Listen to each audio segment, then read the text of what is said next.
Welcome to Consumer Law, What Is It Good For?, where we look at, consider and try to answer frequently asked questions put to us here at Stormcatcher Law through our legal advice helpline and from clients. And in this video, I'm going to look at sale or return fraud. We've had lots of questions, always have lots of questions about this. One that I've picked, which is pretty much commonplace in terms of its content, is this.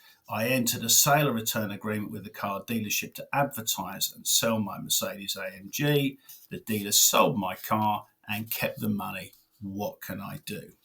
So first of all, by way of an explainer, sale or return or sale by consignment has been around for as long as I can remember. The most common version of sale by consignment is auction sales. And at an auction, or for an auction sale, you will give up possession of your car to the auction house, and you will set a minimum amount that you're prepared to sell your car for, which we refer to as the reserve. And your car will be sold when the highest bid is equal to or greater than the reserve. And if your car doesn't sell, you get your car back or you re-enter it into a future auction. And sale of return follows a very, very similar pattern. It's set for the purchase price is set as a buy now price rather than by the highest bidder. And sale of return fraud has been around for as long as sale of return, and it follows a pattern of what used to be called in the post-Second World War era as long-firm fraud. And long-firm fraud is where criminals, gangsters of the 50s and 60s were famed of doing this, set up a legitimate company with the intention of defrauding customers. Both sale or return fraud and long-term fraud follow the traditional models for establishing a business and growing a business, requiring a significant investment in both time and money. So when we look at sale or return fraud, what we're looking at is a car dealership, a limited company, that needs to create a proper trading history to ensure that its confirmation statements and accounts are properly filed with Companies House on time, and they should be. And this enables the firm to obtain credit, for example, when it can obtain a stocking loan, to buy more stock and increase its inventory. It could get loans or credit agreements with auction houses like British Car Auctions, for example, so they can fatten their inventory. It also enables them to be able to become authorised by the Financial Conduct Authority, so they can act as a car finance broker and sell warranties in exactly the same as every other car dealership would want to. The firm will develop a social media presence and have advertising accounts with Auto Traders, Motors, eBay and others to display their goods, their cars.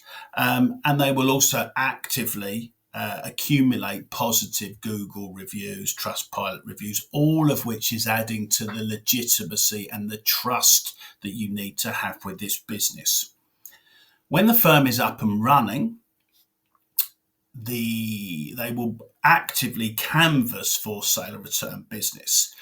They will phone private sellers advertising their vehicles in the likes of Auto Trader and offer to sell your car for you, explaining that it's no sale, no fee, it's completely safe, we've been here for many years, look at our reviews, and so on and so forth. But importantly, and this is a little telltale sign that we'll look at later, is when you look at the dealership's website and advertising, they will not mention these vehicles being on a sale or return basis or being offered by consignment. They are giving a false impression that the dealership owns all of its stock. It's got a full shop window from that point of view. Now, this process of building this business, like any business, is going to take time. It could take 2, 3, and even longer, 3 years or even longer in some cases, by which time the firm would have built up a client base of returning customers and have a reasonable turnover, which could be 30 or 40 cars a month. It could be double that. I've worked on cases where firms were turning over 100 cars and more a month. So a lot of money, a lot of turnover, a lot of customers. Now, the sale or return agreement is with you, the car seller, and it's a contract. And it will include lots of different terms and conditions, a little bit like an estate agency agreement. So it will often have a minimum term that you agree to give your car to us for 1, 2 or 3 months exclusively. It will include information about how the vehicle is going to be insured, stored, how any reconditioning costs will be deducted and advertising costs deducted from the sale proceeds. And of course, it will also include how much commission the dealership is going to charge for selling your car. Importantly, you will also have, which is different to your estate agency contract, a term about when you're going to get paid. So payment terms. And this will often be something to look out for, 30 days, meaning you will get paid the sale proceeds from your car 30 days at least after it was been sold. And dealerships justify this by explaining that this 30-day period is a way of safeguarding them as the dealership, safeguarding you as the seller, and safeguarding the customer, because there is a possibility, of course, that a buyer will look to try and reject that vehicle within that first 30-day period under the short-term right to reject under the Consumer Rights Act. In truth, as plausible as that sounds, the dealer is fattening their bank account. And when the criminals decide to cash in on their investment and not pay out the sale proceeds to the customers, no one really gets suspicious until after 30 days have passed, by which time the car dealership has already, or the criminals have amassed a huge amount of money from tens and tens and tens of cars that they've sold. Often what happens is, in the sense of confusion, 2 or 3 months, if not longer, goes by before the rogue firm is shut down, and by which time all of the ill-gotten gains have been dissipated. So, what can you do to try and avoid being scammed with an SOR fraud? Firstly, just like many other scams that we hear about on the television and the radio now, don't deal with cold callers. Secondly, do not enter a sale or return agreement if your car is subject to a finance agreement. A, you will find yourself in trouble with the car finance company for giving up possession of your vehicle without authority to do so. And B, when the criminal sells that vehicle to an unsuspecting third party, it won't be you that it will be you rather that the car finance company comes after, not the rogue dealer. If your car is not on car finance and you still are keen on selling your car on consignment, which is popular and it has grown in popularity over the last 5 or 6 years, you can do some checks. So first, check the dealership website to see if any of the vehicles they advertise state on consignment or sale of return. If they don't, then either they don't have any cars on consignment, which would be somewhat unusual if they're advertising that service, or they're not being entirely upfront with everybody as far as that's concerned. Secondly, don't ever hand over the V5C logbook or spare key, at least until you've had the money. Thirdly, check the sale or return agreement. Look for confirmation that you, as the seller, will be invoicing the buyer. So again, just like that estate agent process, where the contract will be between you, the owner of the vehicle, and the other person as the buyer, not between the car dealership and the buyer. So look for that. Look Also, for payment terms, you want payment of the sale proceeds quickly and in any event before the vehicle is delivered. There's no other place that you can go and buy a car or any other goods without first paying for them before you take delivery. 3, look for what they call a retention of title clause. This essentially means that titles, ownership of the vehicle, will not pass until such time as you, the owner, have received the sale proceeds. Finally, one that's often forgotten, before handing over your car, ask for a test payment from the dealership by bank transfer. You've seen this before. This is simply where you give them your bank account details. They send you £1, for example, by bank transfer to ensure that that transaction is going to go through in the end in terms of the sale process. This enables you to go back to your bank and say, look, I'm thinking about entering into this agreement. They've just sent me £1. Can you confirm that these people are legit? You're flagging this possibility.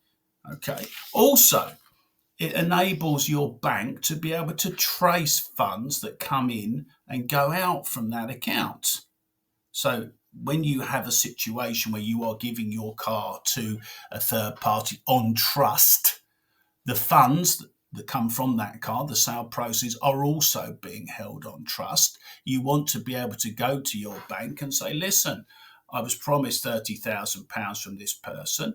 It hasn't come. I suspect there's a fraud. And your bank can go through a process of investigating that fraud. So it gives you a potential route of recourse via your bank account.